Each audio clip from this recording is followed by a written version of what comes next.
शुक्रिया honourable speaker sir.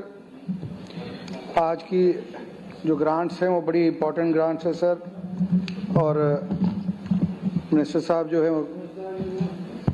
Department में कुछ तब्दीलियां ला रहे हैं जो मुश्किलात है लोगों के तहत।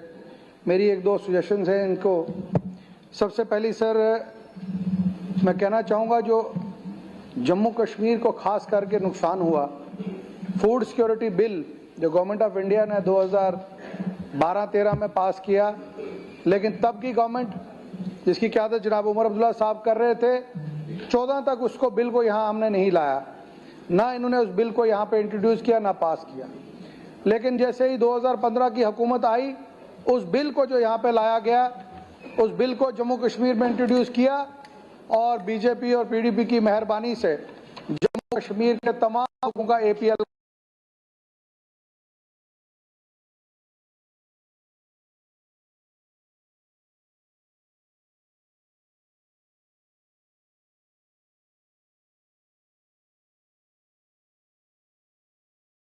एरियाज में लोग बहुत गरीब हैं। एपीएल का जो राशन है उसको किसी तरीके से दोबारा, चाहे कम ही शुरू में स्केल रखा जाए, उस एपीएल राशन को जो है शुरू किया जाए। इसके साथ साथ सर कॉन्स्टिट्यूंसी में बॉर्डर एरिया है, आप अच्छी तरह जानते हैं कि वहाँ पे दूर दराज इलाके में लोगों को 4 से 5 किलोमीटर तक नॉर्मल और कई एरिया में 10-10, 12-12, 15-15 किलोमीटर दूर डिपो पर जाना पड़ता है राशन लेने के लिए। उसके लिए मेरी गुजारिश है कि वहाँ पे नए डिपो खोले जाएं और जब तक डिपो खुलते हैं तब तक वहाँ एक्सटेंशन काउंटर जो है दिया जाए ताकि लोगों को फ़ायदा हो। इसके साथ साथ सर मैं रिक्वेस्ट करूँगा कि जो हमारे नौजवान बच्चे हैं जम्मू कश्मीर में, उनके लिए जो वो कुछ बच्चे जो हैं वो आप रोज़गार हर एक को दिया नहीं जा सकता, वो उस तमाम बच्चे जो हैं कोई टैक्सी लेता है, कोई काम करता है दूर दराज इलाके में, उसमें एक टैक्स में रिबेट होनी चाहिए। जो हमारी आरटीओ ऑफिस में रजिस्ट्रेशन होती है, जो नौजवान पढ़ा लिखा बच्चा अगर कोई गाड़ी डालना चाहता है, मैं समझता हूँ उसे 2 से 4% का उसको टैक्स रिबेट होना चाहिए।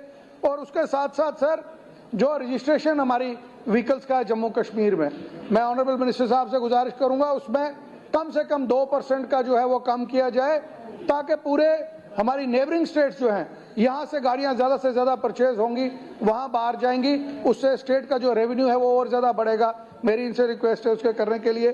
साथ ही साथ सर जो सबसे बड़ा एक मुद्दा है, जो हमारी एसआरटीसी की बसें हैं और जो ई बसेज नहीं आ रही हैं, मेरी कॉन्स्टिट्यूंसी में सर सिर्फ एक गाड़ी चलती है, जबकि सबसे बड़ा डिस्ट्रिक्ट और सबसे पुराना डिस्ट्रिक्ट अगर आप देखेंगे पीर पंजाल में सबसे पुराना डिस्ट्रिक्ट ये है। मेरी इनसे गुजारिश है उसमें नंगाली साईं बाबा ब्लॉक है, साथरा ब्लॉक है, मंडी ब्लॉक है, सावजियां, लोरन, फतेहपुर और गली पिंडी, ये वो इलाके हैं सर जहां पे एसआरटीसी की बसें हमें इमीडिएटली चाहिए। और 2-3 इलाके ऐसे हैं सर, अगर आप पिछले 10-15 साल का उसमें डिटेल निकालेंगे, एक एक्सीडेंट में कम से कम 30-30 लोग जो है मारे गए हैं। मैं वहाँ क्योंकि गाड़ियाँ हैं नहीं, वहाँ अगर ये ट्रांसपोर्ट होगी, और मैं 100% कहता हूँ कि वो ट्रांसपोर्ट जो है गाड़ियाँ हैं वो फ़ायदे में चलेंगी।